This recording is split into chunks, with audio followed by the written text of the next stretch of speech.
أشهد أن لا إله إلا الله وحده لا شريك له وأشهد أن محمدا عبده ورسوله أما بعد فأعوذ بالله من الشيطان الرجيم بسم الله الرحمن الرحيم الحمد لله رب العالمين الرحمن الرحيم مالك يوم الدين إياك نعبد وإياك نستعين اهدنا الصراط المستقيم صراط الذين أنعمت عليهم غير المغضوب عليهم ولا الضالين.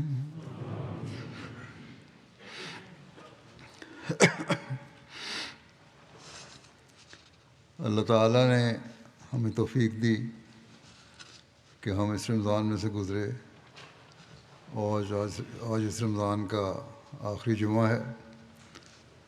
اللہ تعالیٰ کا یہ احسان ہے کہ ہم میں سے بہت سوں کو اس نے عبادتوں کی بھی توفیق دی اور روزے رکھنے کی بھی توفیق دی، لیکن اس کے ساتھ ہی ہمیں اس طرح بھی توجہ دینی چاہیے کہ صرف رمضان کے روزے رکھنے سے یا عبادتیں کرنے سے رمضان میں ہمارا مقصد نہیں پورا ہو گیا، بلکہ خدا تعالیٰ نے ہمیں یہ نصیحت فرمائی ہے، یہ ہدایت فرمائی ہے کہ تم نے مستقل میرے عابد بندے بننا ہے اور میری عبادتوں کا حق ادا کرنے کی کوشش کرنی ہے.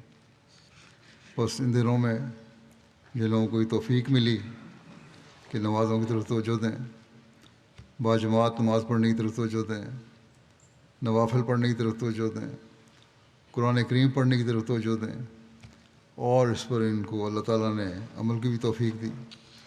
ان کا اب یہ فرض ہے کہ ان نیکیوں کو جاری رکھیں، اور یہ نیکیاں جاری رکھیں گے تبھی ہم اس مقصد کو حاصل کرنے والے بن سکتے ہیں جو اللہ تعالیٰ نے ایک انسان کی پیدائش کا مقصد بتایا.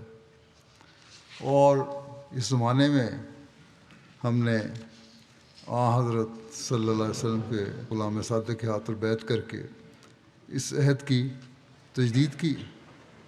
بس اس پر عمل کرنے کے لیے ہمیں اپنی بھرپور کوشش اب جاری رکھنی چاہیے. اور آج بھی اور رمضان کے باقی جو دو تین دن ہیں یا 2 دن ہیں، ان میں بھی یہ دعا کرنی چاہیے کہ اللہ تعالیٰ ہمیں اس رمضان کے فیض کی وجہ سے آئندہ بھی نیکیوں کو جاری رکھنے کی توفیق عطا فرمائے، اور ہم رمضان کے بعد ان نیکیوں کو بھول نہ جائیں جن کو ہم اللہ تعالیٰ کے حکم سے جلاتے رہے ہیں. کیونکہ حضرت صلی اللہ علیہ وسلم کا تو یہی فرمان ہے کہ ایک مومن تو وہی ہے جس کو ایک نماز سے دوسری نماز تک کی فکر ہوتی ہے، ایک جمعہ سے دوسرے جمعہ تک کی فکر ہوتی ہے، ایک رمضان سے دوسرے رمضان تک کی فکر ہوتی ہے.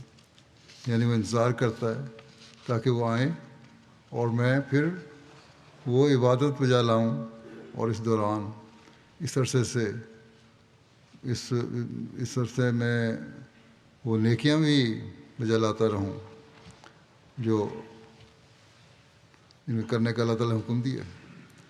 اور اس دوران چھوٹی چھوٹی غلطیاں اور گناہوں کا یہ باتیں جو ہیں کفارہ بن جائے. آپ صلی اللہ علیہ وسلم نے فرمایا یہ کفارہ بن جاتی ہیں.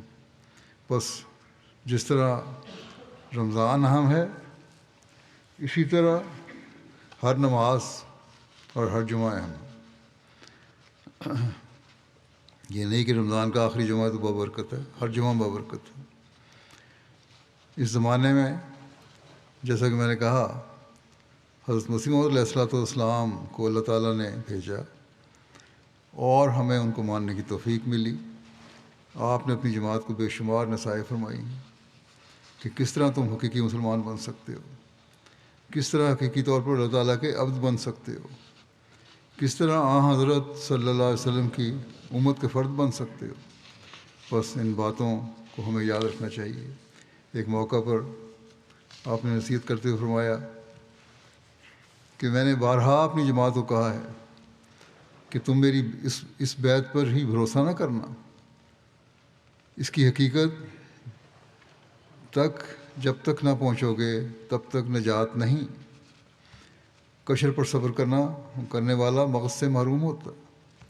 فرمایا کہ اگر مرید خود عامل نہیں تو عمل کرنے والا نہیں، اگر عمل کرنے والا نہیں مرید، تو پیر کی بزرگی اسے کوئی فائدہ نہیں دیتی۔ یہ کہہ دینا کہ میں فلاں پیر سے بیعت میں آ گیا ہوں، میں حضرت مسیح علیہ السلام کی بیعت میں شامل ہو گیا ہوں، اب مجھے بہت کچھ مل گیا ہے، اور فرمایا نہیں، یہ نہیں ہو سکتا۔ جب تک خود ہی ہم عمل کرنے والے نہیں ہوں گے اس وقت تک ہمیں یہ بیعت کوئی فائدہ نہیں پہنچا سکتی۔ اسی طرح اس کی مثال ہے، آپ نے فرمایا کہ جیسے کوئی کسی ڈاکٹر کے پاس جائے اور وہ نسخہ دے اور وہ نسخہ لے کر رکھ لے، اس سے کوئی فائدہ نہیں ہوگا۔ فائدہ تو اسی صورت میں ہوگا جب اس ڈاکٹر کے نسخے یا اس طبیب کے نسخے سے فائدہ اٹھائے، اس کا علاج کرے، ان دوائیوں کو استعمال کرے۔ اس لیے آپ نے فرمایا کہ میں نے ایک کتاب لکھی ہے کشتی نو، اس کشتی نو کو بار بار پڑھو، اس میں تمہارے لیے نصائح ہیں، اور جب اس کو بار بار پڑھو گے اور نصائح پر عمل کرو گے اور پھر اپنی زندگیوں کو اس کے مطابق ڈھالنے کی کوشش کرو گے جو اللہ تعالیٰ اور اس کے رسول صلی اللہ علیہ وسلم کے حکموں کے مطابق اس میں احکامات درج ہیں، ان کو دیکھو گے تو پھر وہی تمہاری کامیاب زندگی ہے، اور وہی چیز ہے جو تمہیں بیعت میں فائدہ دینے والی ہوگی۔ اور نے فرمایا کہ اللہ تعالیٰ تو فرماتا ہے کہ وہ آدمی فلاح پا گیا جو پاک ہو گیا، یعنی قد افلح من زکاہا، جس نے اپنے نفس کو پاک کیا وہ مقصد کو پا گیا۔ جب اس پر عمل کرو گے تو تبھی تمہیں فائدہ ہوگا۔ آپ مثال دیتے ہوئے فرمایا کہ ہزاروں چور ہیں، زانی ہیں، بدکار ہیں، شرابی ہیں، بدمعاش ہیں، اور یہ دعویٰ کرتے ہیں کہ ہم حضرت صلی اللہ علیہ وسلم کی امت میں سے ہیں، مگر کیا وہ در حقیقت ایسے ہیں؟ کیا وہ حق رکھتے ہیں کہ حضرت صلی اللہ علیہ وسلم کی امت کہلا سکیں؟ فرمایا ہرگز نہیں، یہ نہیں ہو سکتا۔ امتی وہی ہے جو آپ کی تعلیمات پر پورا کاربند ہے، اور اگر تعلیمات پر کاربند نہیں تو پھر وہ امتی نہیں کہلا سکتا۔ یہ تو حضرت صلی اللہ علیہ وسلم کو بدنام کرنے والی بات ہے۔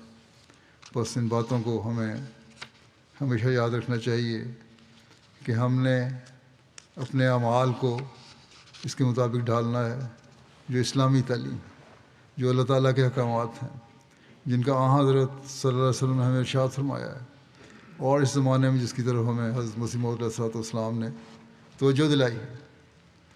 آپ نے ایک جگہ فرمایا کہ اس جماعت میں جو داخل ہوئے ہو تو اس کی تعلیم پر عمل کرو۔ فرمایا کہ جماعت میں داخل ہونے کے بعد تکلیفیں بھی پہنچتی ہیں، اگر تکلیفیں نہ پہنچیں تو پھر ثواب کیوں کر ممکن ہے؟ فرمایا کہ پیغمبر خدا صلی اللہ علیہ وسلم نے مکے میں 13 برس تک دکھ اٹھائے، اور تمہیں تو پتہ ہی نہیں کہ اس زمانے کی تکلیفیں کیا تھیں۔ بس ہمیشہ یاد رکھو کہ تکلیفیں تو پہنچتی ہیں، لیکن جب یہ تکلیفیں پہنچ رہی تھیں مکے میں صحابہ کو بھی اور حضرت صلی اللہ علیہ وسلم کو بھی، اس وقت بھی حضرت صلی اللہ علیہ وسلم نے صبر کی تعلیم دی تھی، اور اس کا کیا نتیجہ نکلا؟ نتیجہ یہ نکلا کہ آخر کار دشمن فنا ہو گیا۔ فرمایا کہ تم دیکھو گے کہ یہ جو شریر لوگ ہیں یہ بھی اس وقت نظر نہیں آئیں گے جو تمہاری مخالفت کرتے ہیں۔ آج کل بھی یہی حالات ہیں۔ اللہ تعالیٰ نے ارادہ کر لیا ہے اس جماعت کو دنیا میں پھیلائے گا۔ فرمایا کہ یہ لوگ تمہیں تھوڑے دے کر دکھ دیتے ہیں، مگر جب جماعت کثیر ہو جائے گی تو یہ خود ہی چپ ہو جائیں گے۔ یہی دنیا میں اصول رہا ہے، یہی نبیوں کی جماعت کی ہم نے تاریخ دیکھی ہے۔ فرمایا کہ اگر خدا تعالیٰ چاہتا تو یہ لوگ دکھ نہ دیتے اور دکھ دینے والے پیدا نہ ہوتے، مگر خدا تعالیٰ ان کے ذریعے سے صبر کی تعلیم دینا چاہتا ہے۔ اللہ تعالیٰ سب طاقتوں کا مالک ہے، وہ ان ظالموں کے ہاتھ روک سکتا ہے، لیکن وہ ہمیں بھی آزمانا چاہتا ہے کہ ہم میں کتنا صبر ہے اور ہم کتنا اللہ تعالیٰ سے تعلق پیدا کرتے ہیں۔ کیا صرف رمضان کے دنوں میں ہماری باتیں اللہ تعالیٰ کی خاطر تو نہیں ہو رہی؟ کیا ہم مستقل اپنی زندگیوں میں ان باتوں کو ان باتوں کو اپنی زندگی کا حصہ بنانا چاہتے ہیں اور بنا رہے ہیں؟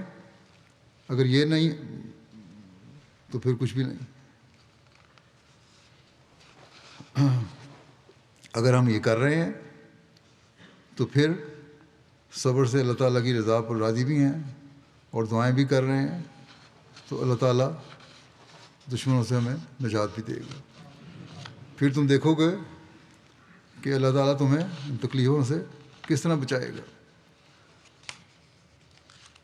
فرمایا کہ صبر بھی ایک عبادت ہے، صبر بھی ایک عبادت ہے۔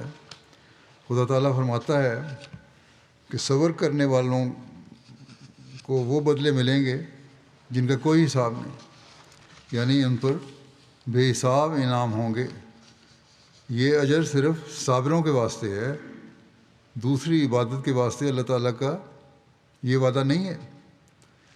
جب ایک شخص ایک جماعت میں زندگی بسر کرتا ہے تو جب اسے دکھ پر دکھ پہنچتا ہے تو آخر حمایت کرنے والے کو غیرت آتی ہے اور دکھ دینے والے کو تباہ کر دیتا ہے۔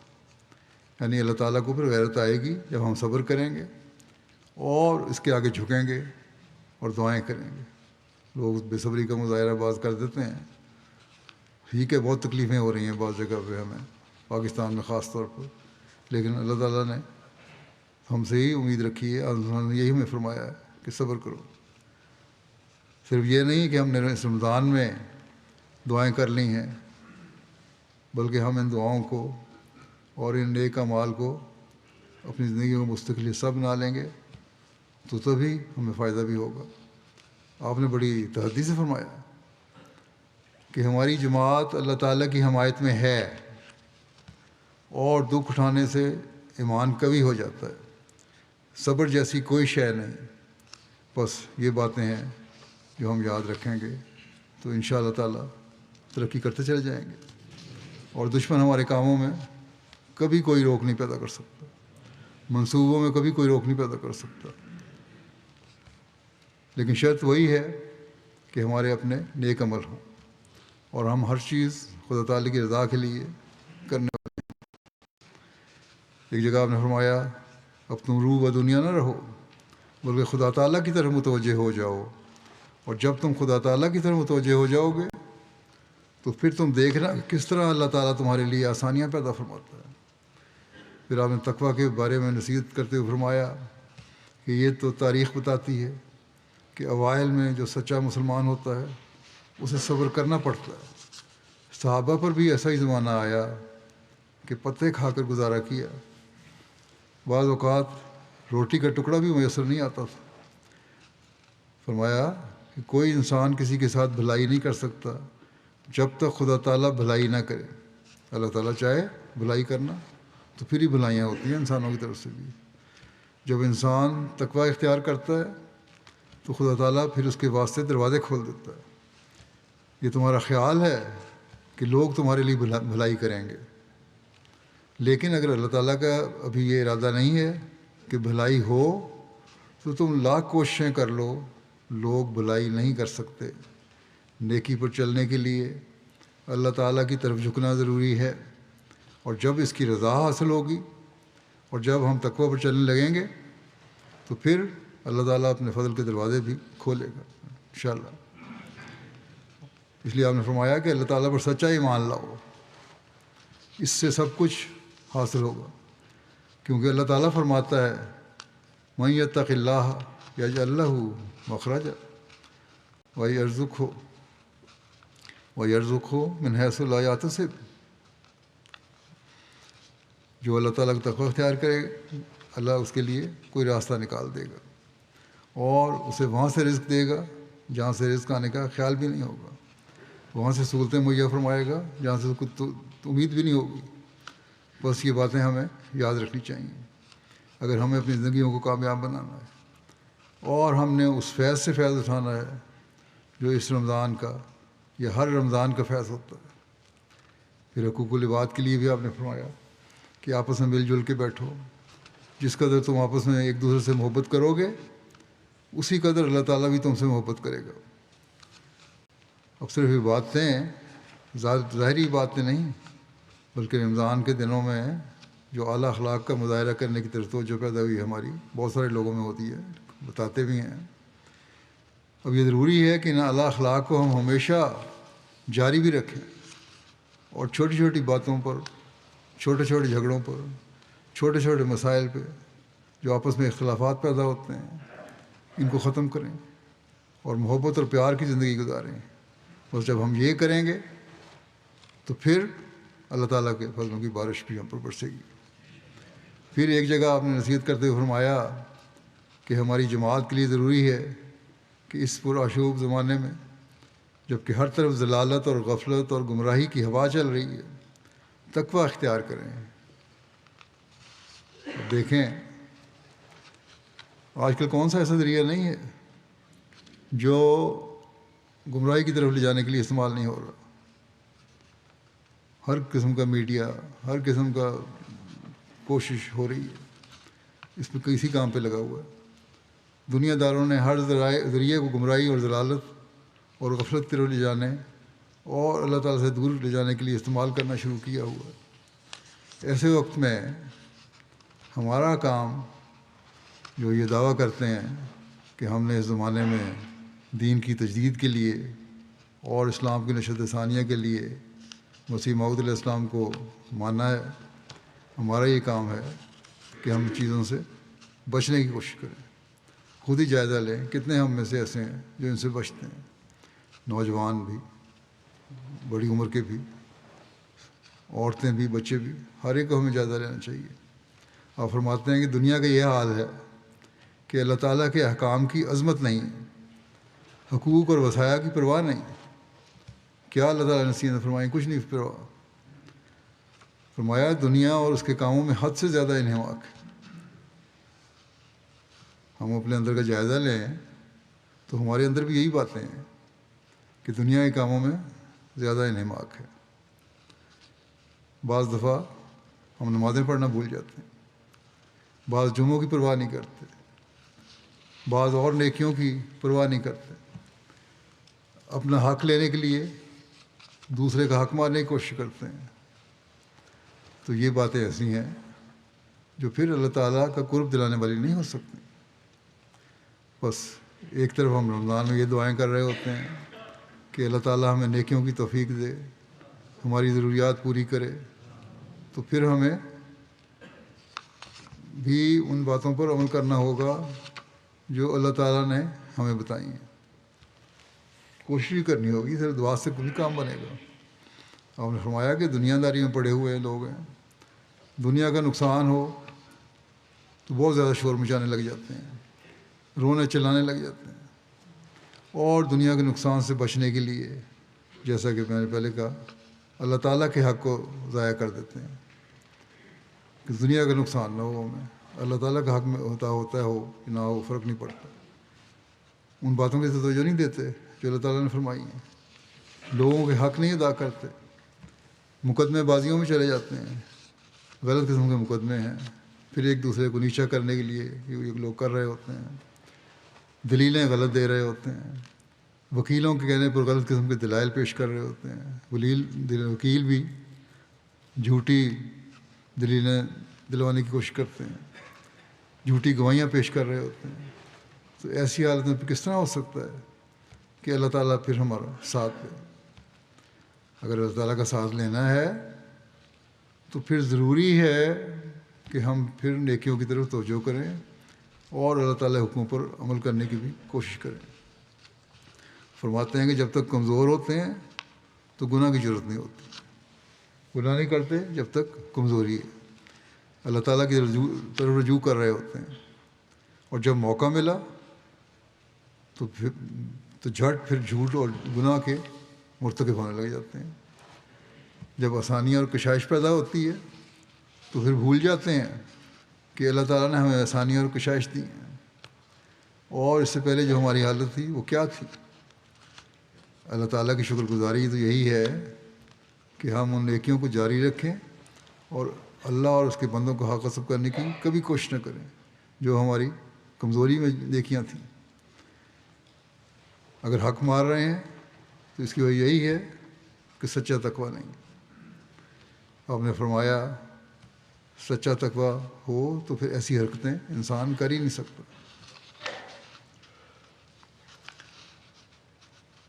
آپ نے فرمایا کہ بہت سی حصہ حدیث میں موجود ہے اور برکات بھی ہیں، مگر دلوں میں ایمان اور عملی حالت بالکل نہیں ہے۔ بعض لوگ ہیں جو باتیں تو کرتے ہیں حدیثوں کی اور قرآن کی، لیکن عملی حالت اور ایمان اتنا نہیں ہے کہ ان باتوں پر عمل ہو۔ آپ فرماتے ہیں کہ خدا تعالیٰ نے مجھے اس لیے مبعوث کیا ہے کہ یہ باتیں پھر پیدا ہوں۔ خدا نے جب دیکھا کہ میدان خالی ہے تو اس کی الوہیت کے تقاضے نے ہرگز پسند نہ کیا کہ یہ میدان خالی رہے اور لوگ ایسے ہی دور رہیں۔ اس لیے اب ان کے مقابلے میں اللہ تعالیٰ ایک نئی قوم زندوں کی پیدا کرنا چاہتا ہے۔ اس لیے ہماری تبلیغ ہے کہ تقویٰ کی زندگی حاصل ہو جائے۔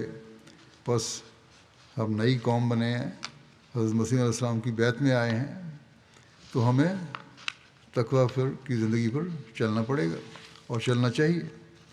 پھر آپ فرماتے ہیں کہ تقویٰ ایسی شے نہیں ہے جو کہ صرف منہ سے انسان کو حاصل ہو جائے، بلکہ شیطان بہکاتا ہے، اس میں تقویٰ کرنے والوں کو بھی بہکاتا ہے۔ شیطان بہکاتا ہے، تقویٰ کرنے والوں کو بھی بہکاتا ہے۔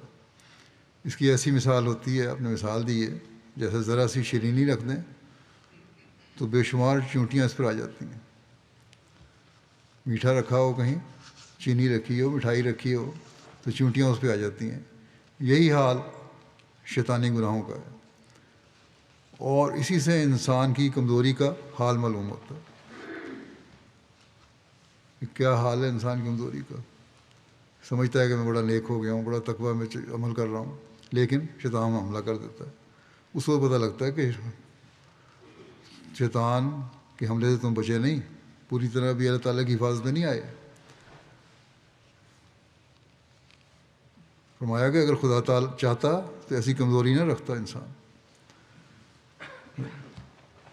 ذرا سی کسی نے کوئی نیکی کی اور سمجھے کہ میں تقوی پر عمل کرنے والا ہو گیا ہوں، جیسا کہ میں نے کہا، تو یہ تو حقیقی تقویٰ نہیں ہے۔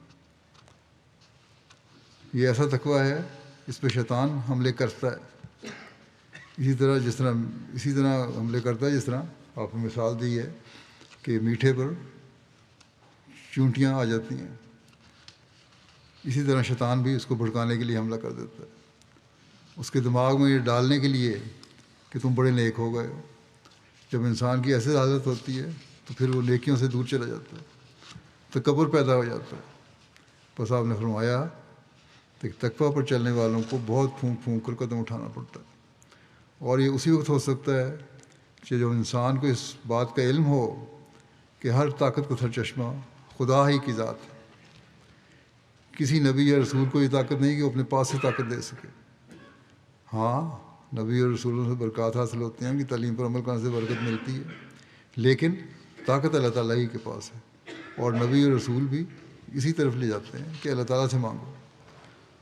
اور یہی طاقت جب خدا تعالیٰ کی طرف سے انسان کو ملتی ہے تو اس میں تبدیلی ہوتی ہے۔ اس کے حاصل کرنے کے واسطے ضروری ہے کہ دعا سے کام لیا جائے، اور نماز ہی ایک ایسی نیکی ہے جس کی وجہ سے شیطانی کمزوری دور ہوتی ہے، اور اسی کا نام دعا ہے۔ شیطان چاہتا ہے کہ انسان اس میں کمزور رہے، کیونکہ وہ جانتا ہے کہ جس قدر اصلاح اپنی کرے گا وہ اسی ذریعے سے کرے گا، بس اس کے واسطے پاک صاف ہونا شرط ہے۔ جب تک گندگی انسان میں ہوتی ہے اس وقت تک شیطان اس سے محبت کرتا ہے۔ بس پاک صاف ہونے کے لیے نمازوں کی شرط ہے، اور اس رمضان میں ہم نے یہ فائدہ اٹھایا کہ نمازیں باقاعدہ ادا کریں، اس کی طرف توجہ کریں، نوافل کی طرف توجہ کریں۔ آپ نے فرمایا کہ اگر مستقل شیطان سے بچنا ہے اور تقویٰ کے اوپر قدم مارنا ہے تو پھر اس کی شرط یہی ہے کہ عبادت کی طرف توجہ کرو، وہ عبادت جو سنوار کر کی جائے، جو اللہ تعالیٰ کے حکموں کے مطابق کی جائے، جس میں کسی قسم کا ریا اور دکھاوا نہ ہو۔ اور جب ایسی باتیں ہوں گی تو پھر انسان ہمیشہ شیطان کے حملوں سے بچتا رہے گا اور اللہ تعالیٰ کی پناہ میں رہے گا۔ پھر آپ نے تقویٰ کے بارے میں یہ بھی فرمایا کہ متقی بننے کے لیے ضروری ہے کہ بعد اس کے کہ موٹی باتوں جیسے زنا، چوری، تلف حقوق، ریا، عجب، حقارت، بخل کے ترک میں پکا ہو، اخلاق رذیلہ سے پرہیز کر کے ان کے بالمقابل اخلاق فاضلہ میں ترقی کرے۔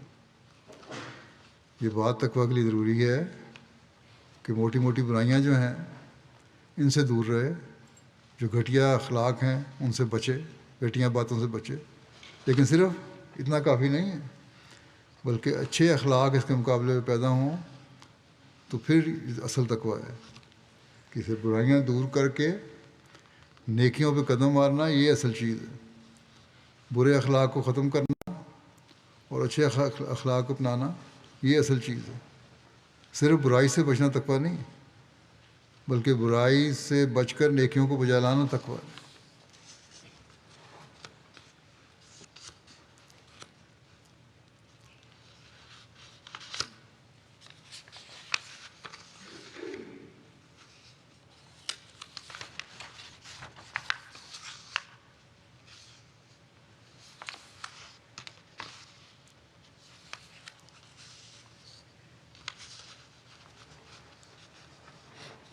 پھر اس کے علاوہ اور کیا چیزیں ہیں نیکیوں میں؟ لوگوں سے مروت کر کے پیش آنا، خوش خلقی دکھانا، ہمدردی سے پیش آنا، خدا تعالیٰ کے ساتھ سچی وفا اور صدق دکھلانا، اور خدمات کے مقام محمود تلاش کرنا۔ ایسے کوشش کرنا کہ انسان کو ایسے کام کرنے کی توفیق ملے جو اللہ تعالیٰ کو بھی پسند ہوں اور قابل تعریف ہوں۔ ان باتوں سے انسان متقی کہلاتا ہے۔ آپ نے فرمایا کہ جب یہ باتیں انسان میں پیدا ہوں وہی لوگ متقی ہوتے ہیں۔ پھر آپ نے فرمایا کہ جب لوگ ایسے ہوتے ہیں تو اللہ تعالیٰ ایسے لوگوں کا متولی ہو جاتا ہے، کیونکہ اللہ تعالیٰ خود فرماتا ہے کہ لا خوف علیہم ولا هم یحزنون، ان پر کوئی خوف نہیں ہوگا اور نہ ہی وہ غم کریں گے۔ اور پھر ایک جگہ فرماتا ہے وَهُوَ يَتَوَلَّى الصَّالِحِينَ، اور وہ نیک لوگوں کا ہی کفیل بنتا ہے۔ حدیث شریف میں آیا ہے کہ اللہ تعالیٰ ان کے ہاتھ ہو جاتا ہے جس سے وہ پکڑتے ہیں، ان کی آنکھ ہو جاتا ہے جس سے وہ دیکھتے ہیں، ان کے کان ہو جاتا ہے جس سے وہ سنتے ہیں، ان کے پاؤں ہو جاتا ہے جس سے وہ چلتے ہیں۔ ایک حدیث میں یہ بھی ہے کہ جو میرے ولی کی دشمنی کرتا ہے میں اس سے کہتا ہوں کہ میرے مقابلے کے لیے تیار ہو جاؤ۔ اور پھر ایک جگہ فرمایا کہ جب کوئی خدا کے ولی پر حملہ کرتا ہے تو خدا تعالیٰ اس پر ایسے جھپٹ کر آتا ہے جیسے ایک شیرنی سے کوئی اس کا بچہ چھین لے تو وہ غضب سے جھپٹتی ہے۔ آپ نے فرمایا کہ خدا تعالیٰ کی رحمت تو اسی طرح ملتی ہے، جب انسان کا قدم اللہ تعالیٰ کی طرف بڑھتا ہے تو خدا تعالیٰ کا قدم بھی بڑھتا ہے۔ خدا تعالیٰ کی رحمتیں ہر ایک کے ساتھ نہیں ہوتی، اس لیے جن پر ہوتی ہیں وہ ان کے لیے نشان بولی جاتی ہیں۔ اب حضرت صلی اللہ علیہ وسلم کے ساتھ سب سے زیادہ نشان دکھائے گئے کہ دشمنوں نے کیا کیا کوششیں کی آپ کی ناکامی کے لیے، مگر ایک پیش نہ گئی، حتیٰ کہ حضرت صلی اللہ علیہ وسلم کے قتل کے لیے منصوبے بھی کیے گئے مگر آخرکار ناکام ہوئے۔ فرماتے ہیں کہ اپنے دلوں میں خدا تعالیٰ کی محبت اور عظمت کا سلسلہ جاری رکھو، اور اس کے لیے نماز سے بڑھ کر اور کوئی شے نہیں۔ اصل چیز یہی ہے کہ اللہ تعالیٰ کے حضور اپنی نیکیاں پیش کی جائیں اور اس کی عبادت کا حق ادا کیا جائے، اور اس کے لیے سب سے اعلیٰ چیز آپ نے فرمایا نماز ہے۔ بس رمضان میں سے ہم گزرے، نمازوں کی حالت میں سے ہم گزرے، نیکیوں کی حالت میں سے ہم گزرے، اب ان کو جاری رکھنا، اللہ تعالیٰ کی رحمت کو جذب کرنے کے لیے ان کو مستقل زندگی کا حصہ بنانا ضروری ہے، اس کے بغیر گزارا نہیں۔ اور نے فرمایا کہ روزے تو 1 سال کے بعد آتے ہیں، زکوٰۃ صاحب مال کو دینی پڑتی، جس کے پاس مال ہے اس پر زکوٰۃ واجب ہے، ہر ایک کو تو زکوٰۃ دینی نہیں ہوتی، وہ بھی ایک نیکی ہے، مگر نماز ہے کہ ہر ایک حیثیت کے آدمی کو 5 وقت ادا کرنی پڑتی ہے، امیر ہو غریب ہو، بڑا ہو چھوٹا ہو، اس نے نماز ادا کرنی ہے، اسے ہرگز ضائع نہ کرو، اسے بار بار پڑھو اور خیال سے پڑھو کہ میں ایسی طاقت والے کے سامنے کھڑا ہوں کہ اگر اس کا ارادہ ہو تو ابھی قبول کر لے۔ ایسا پختہ ایمان ہونا چاہیے کہ میں اللہ تعالیٰ کے سامنے کھڑا ہوں، ایسی طاقت والا ہے کہ اگر وہ چاہے تو ابھی میری دعا قبول کر لے۔ فرمایا کہ دوسرے دنیا کے حاکم تو خزانوں کے محتاج ہیں، اور ان کو فکر ہوتی کہ خزانہ خالی نہ ہو جائے، اور ناداری کا ان کو فکر لگا رہتا ہے، خزانے آتے ہیں بھرتے ہیں ان کے، لیکن ساتھ یہ بھی فکر ہوتی ہے کہ ہم بے دریغ ان کو خرچ کرتے چلے جائیں تو پھر کہیں ہمارے خزانے خالی نہ ہو جائیں۔ آج کل مغربی دنیا میں جو اپنے آپ کو بڑے امیر سمجھتے تھے، یہی حالات ہیں، سمجھتے تھے کہ ہمارے پاس بہت دولت ہے، کبھی ختم نہیں ہوگی، لیکن بڑے برے حالات ہو رہے ہیں، ہر ایک کی معیشت تباہی کی طرف جا رہی ہے، مہنگائی بڑھ رہی ہے، روپے کی قیمت کم ہو رہی ہے، پاؤنڈ کی قیمت کم ہو رہی ہے، ڈالر کی قیمت کم ہو رہی ہے، اور ایک فساد پیدا ہوا ہے، اور ان کو فکر پڑ گئی، تبھی انہوں نے بہت ساری پابندیاں بھی لگا دی ہیں۔ لیکن خدا تعالیٰ کا خزانہ ہر وقت بھرا ہوا ہے۔ جب انسان اس کے سامنے کھڑا ہوتا ہے تو صرف یقین کی حاجت ہوتی ہے، یہ یقین ہونا چاہیے کہ اللہ تعالیٰ میں سب طاقتیں ہیں اور اس کے خزانے ہمیشہ بھرے ہوئے ہیں اور بھرے رہیں گے۔ جب یہ یقین ہو تو پھر اس سے مانگتا ہے، پھر اللہ تعالیٰ میں طاقتیں ہیں کہ وہ قبول کر کے دعاؤں کو اسی وقت دے بھی دے۔ فرمایا کہ اسے اس امر پر یقین ہو کہ میں ایک سمیع، علیم اور خبیر اور قادر ہستی کے سامنے کھڑا ہوا ہوں، اگر اسے مہر آ جاوے، اس کی مہربانی سے دعا کرے، نا امیدی اور بزن ہو ہرگز نہ ہو، اگر اس طرح کرے تو اس راحت کو جلد دیکھ لے گا، اور خدا تعالیٰ کے اور فضل اس میں شامل ہوں گے۔ اگر انسان ایسی حالت پیدا کرے گا تو پھر اللہ تعالیٰ کے فضل حاصل ہوں گے اور خود خدا بھی ملے گا۔ تو یہ طریقہ ہے جس پر کاربند ہونا چاہیے، مگر ظالم فاسق کی دعا قبول نہیں ہوا کرتی، کیونکہ وہ خدا تعالیٰ سے لاپرواہ ہے۔ ایک بیٹا اگر باپ کی پرواہ نہ کرے اور ناخلف ہو تو باپ کی اس کی پرواہ نہیں ہوتی، تو خدا کو کیوں ہو؟ بس آپ نے فرمایا کہ ہماری جماعت کو چاہیے کہ خدا تعالیٰ سے سچا تعلق پیدا کریں اور اپنی ایمانی قوتوں کو یقین تک پہنچانے کی کوشش کریں، اور یہی وہ مقصد ہے جس کے لیے میں آیا ہوں، اور یہ مقصد حاصل کرنے کی کوشش نہیں کر رہے تو پھر آپ نے فرمایا کہ میری بیعت کا کوئی فائدہ نہیں۔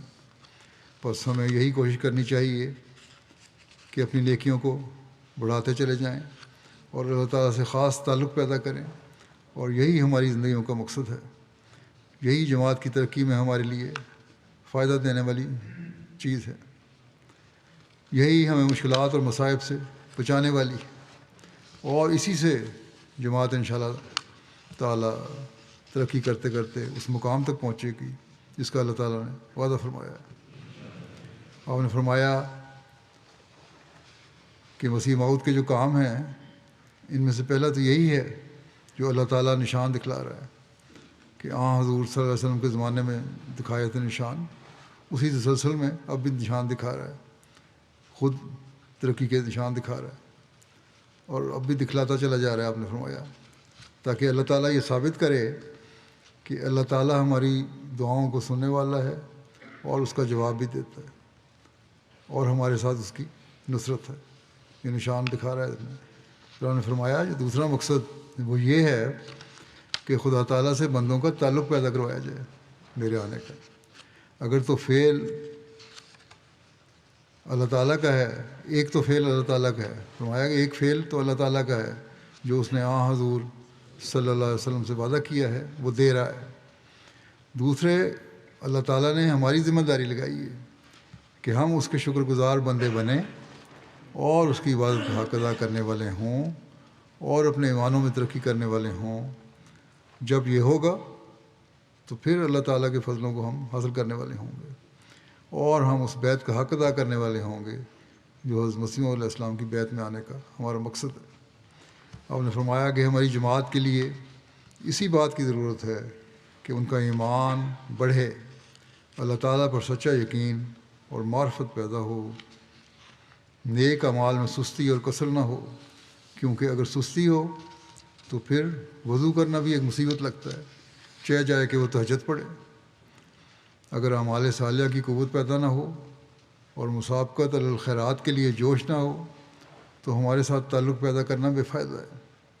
اگر تبدیلی پیدا نہیں کر رہے اپنے آپ میں، نیکیاں جلانے کا ایک جوش پیدا نہیں کر رہے، اللہ تعالیٰ کی عبادت کرنے کا جوش اور اعلیٰ اخلاق دکھانے کا جوش پیدا نہیں کر رہے تو پھر میری بیعت میں آنے کا کوئی فائدہ نہیں۔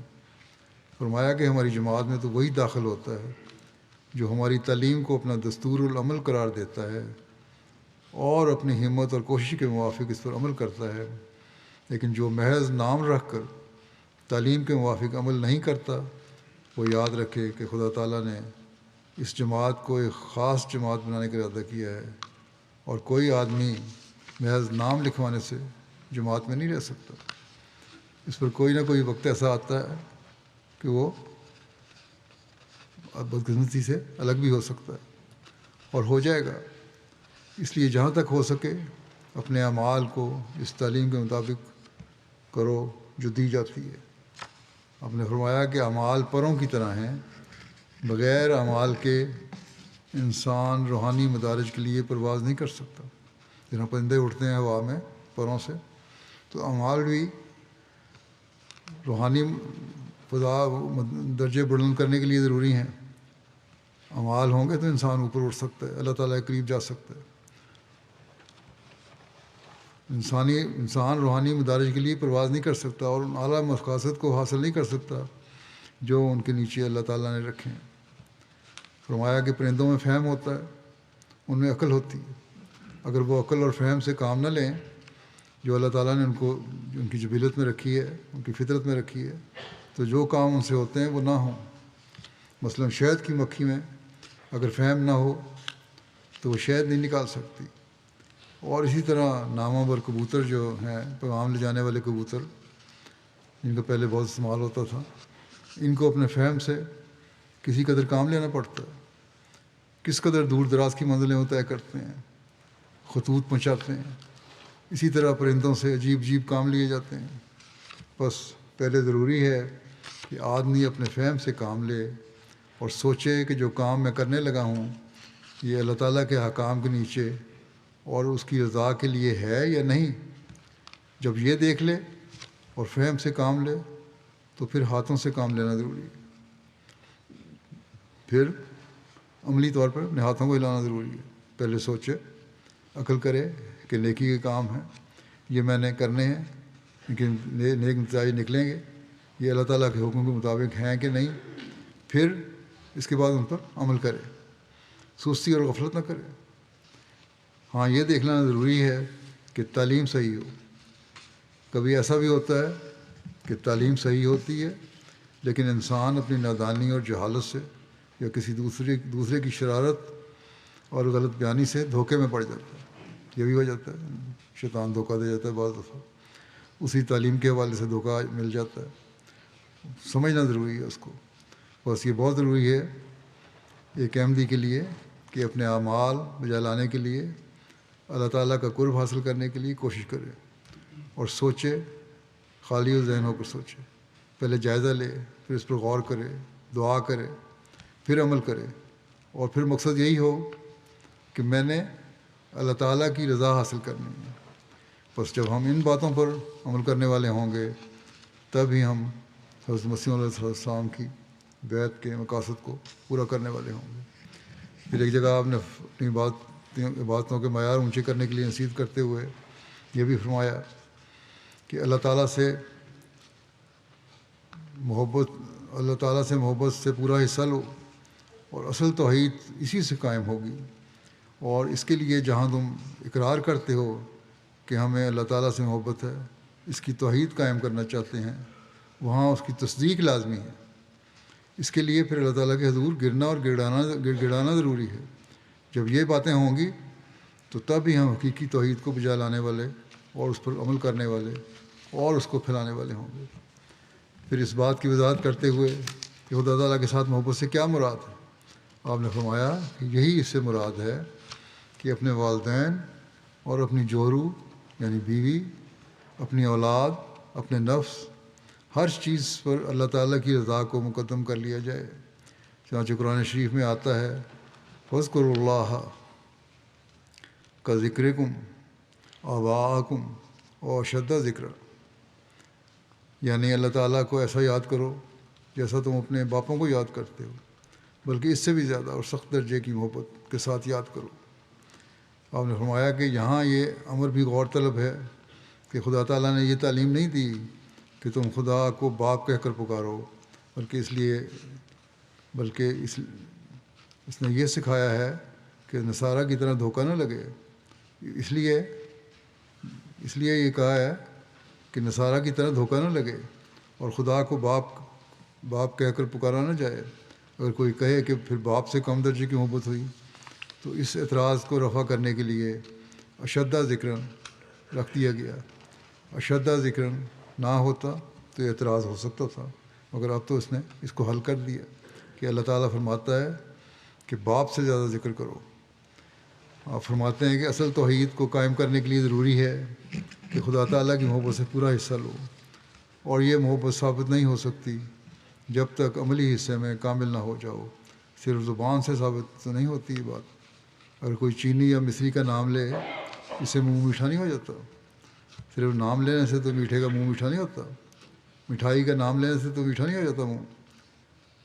اگر زبان سے کسی دوستی کا اعتراف اور اقرار کرے مگر مصیبت اور وقت پڑنے پر اس کی امداد نہ کرے، دستگیری سے پہلو تہی کرے، تو دوست صادق نہیں ٹھہر سکتا۔ اسی طرح پر اللہ تعالیٰ کی توحید کا نرا زبان ہی سے اقرار ہو اور اس کے ساتھ محبت کا بھی زبانی اقرار موجود ہو تو کچھ فائدہ نہیں، بلکہ یہ زبانی اقرار کے بجائے عملی حصے کو زیادہ چاہتا ہے۔ اس سے مطلب یہ نہیں کہ زبانی اقرار کوئی چیز نہیں۔ فرمایا کہ میری غرض یہ ہے کہ زبانی اقرار کے ساتھ عملی تصدیق لازمی ہے۔ اس لیے ضروری ہے کہ خدا کی راہ میں اپنی زندگی وقف کرو، اور یہی اسلام ہے، یہی وہ غرض ہے جس کے لیے مجھے بھیجا گیا ہے۔ بس جو اس چشمے کے نزدیک نہیں آتا جو خدا تعالیٰ نے اس غرض کے لیے جاری کیا ہے، وہ یقیناً بے نصیب رہے گا۔ آپ نے فرمایا کہ اللہ تعالیٰ کی توحید قائم کرنے کے لیے اپنی زندگیوں کو ایسے بناؤ، ضروری نہیں ہے کہ وقف کر کے کوئی جماعت کی ملازمت میں آتا ہے، بلکہ مطلب یہ ہے کہ اللہ تعالیٰ کے پیغام کو پہنچانے کے لیے، تعلیم پر عمل کرنے کے لیے اپنی زندگیوں کو وقف کرو، ان کو اس طرح ڈھالو یہ ظاہر ہو کہ ہماری زندگی اللہ تعالیٰ کی خاطر ہے۔ ایسا بناؤ گے اپنی زندگیوں کو تو تبھی کامیابی ہے۔ فرمایا یہ مقصد سمجھو اپنی زندگیوں کا کہ صرف ہم نے دنیا نہیں کمانی، بلکہ حضرت مسیح علیہ السلام کی بیعت میں آگے ہم نے اللہ تعالیٰ کی توحید کو دنیا میں قائم کرنے اور پھیلانے کے لیے ہر ممکن کوشش کرنی ہے۔ اور جب یہ سوچ ہوگی تو پھر ہر فرد جماعت اپنا کردار ادا کر رہا ہوگا، اللہ تعالیٰ کی توحید کا جھنڈا دنیا میں لہرانے کے لیے، دنیا میں پھیلانے کے لیے، اور حضرت صلی اللہ علیہ وسلم کے جھنڈے کے نیچے لانے کے لیے کوشش کر رہا ہوگا۔ بس اس رمضان میں جہاں ہم نے یہ عہد کیے ہیں کہ ہم عبادتوں کی طرف توجہ کریں گے اور اعلیٰ اخلاق کی طرف توجہ کریں گے، نیکیاں بجا لانے کی طرف توجہ کریں گے، اللہ تعالیٰ کی توحید کو پھیلانے کی طرف توجہ کریں گے، تو پھر اس کے لیے ہمیں کوشش بھی کرنی ہوگی. اور یہ کوشش صرف اس رمضان کے ختم ہونے کے ساتھ ختم نہیں ہونی چاہیے، بلکہ سارا سال جاری رہنی چاہیے. جب یہ سارا سال رہے گی تو پھر ہم اس مقصد کو حاصل کرنے والے ہو سکتے ہیں جو ہماری زندگیوں کا مقصد ہے. اور اگر یہ نہیں تو پھر خدا تعالیٰ کے ارشاد پر، اس کے حکم پر، حضرت صلی اللہ علیہ وسلم کے حکم پر عمل کرتے ہوئے ہم نے جو حضرت مسیح علیہ السلام کی بیعت کی ہے، اس کا کوئی مقصد نہیں ہوگا، اور اس مقصد کو ہم حاصل نہیں کر سکیں گے اور ان باتوں سے فیض نہیں اٹھا سکیں گے جو آپ کی بیعت میں آنے سے ہمیں پہنچ سکتا ہے. بس ہمیشہ ہمیں اس بات کا خیال رکھنا چاہیے کہ ہم نے بیعت میں آ کے ایک خاص تبدیلی اپنے اندر پیدا کرنی ہے، اور اس رمضان میں جو دعائیں کی ہیں، جو نیکیاں حاصل کی ہیں، ان کو تمام عمر کا حصہ بنانے کی کوشش کرنی ہے. حضرت مسیح علیہ الصلوۃ والسلام ایک جگہ فرماتے ہیں کہ اگر دنیا داروں کی طرح رہو گے تو اس سے کچھ فائدہ نہیں ہوگا. تم نے میرے ہاتھ پر توبہ کی ہے. میرے ہاتھ پر توبہ کرنا ایک موت کو چاہتا ہے تاکہ تم نئی زندگی میں ایک اور پیدائش حاصل کرو. بیعت اگر دل سے نہیں تو کوئی نتیجہ اس کا نہیں ہے. میری بیعت سے خدا دل کا اقرار چاہتا ہے. بس جو سچے دل سے مجھے قبول کرتا ہے، اپنے گناہوں سے سچی توبہ کرتا ہے، غفور الرحیم خدا اس کے گناہوں کو ضرور بخش دیتا ہے، اور وہ ایسا ہو جاتا ہے جیسے ماں کے پیٹ سے نکلا ہے. تب فرشتے اس کی حفاظت کرتے ہیں. آپ نے مثال دی کہ ایک گاؤں میں اگر ایک نیک آدمی ہو تو اللہ تعالیٰ اس کی نیک کی رعایت سے اور خاطر سے اس گاؤں کو تباہی سے محفوظ کر لیتا ہے. لیکن جب تباہی آتی ہے تو پھر سب پر پڑتی ہے، مگر پھر بھی وہ اپنے بندوں کو کسی نہ کسی نیش سے بچا لیتا ہے. سنت اللہ یہی ہے کہ اگر ایک بھی نیک ہو تو اس کے لیے دوسرے بچائے جاتے ہیں.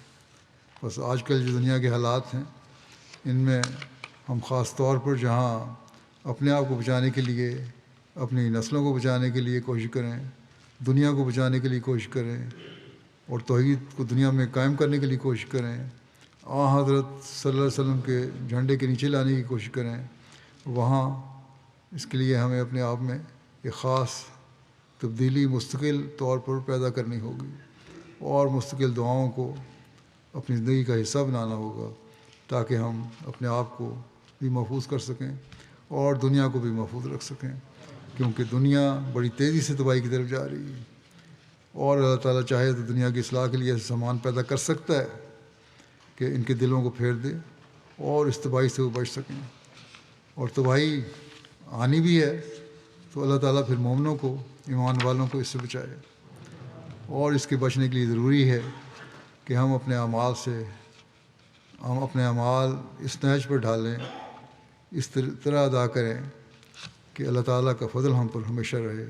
خدا کرے کہ ہم اس بات کا حقیقی ادراک بھی حاصل کرنے والے ہوں کہ کس طرح ہم نے اپنی عبادتوں کو زندہ رکھنا ہے، کس طرح ہم نے اللہ تعالیٰ سے تعلق پیدا کرنا ہے، کس طرح ہم نے تقویٰ پر چلنا ہے، کس طرح ہم نے اعلیٰ اخلاق دکھانے ہیں، کس طرح ہم نے توحید کو دنیا میں قائم کرنا ہے، اور کس طرح ہم نے دنیا کو تباہی سے بچانا ہے، کس طرح اپنے آپ کو دنیا کی تباہی اور حملوں سے بچانا ہے.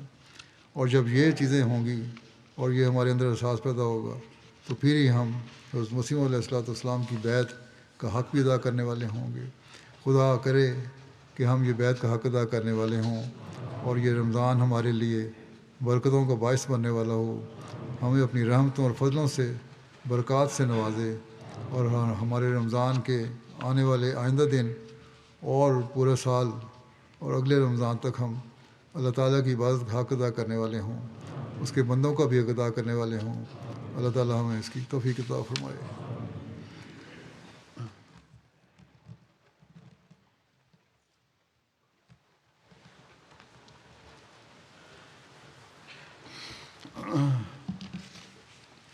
الحمد للہ نحمده ونستعینه ونستغفره ونؤمن به ونتوکل علیہ ونعوذ باللہ من شرور انفسنا ومن سیئات اعمالنا من يهده الله فلا مضل له ومن يضلل فلا هادي له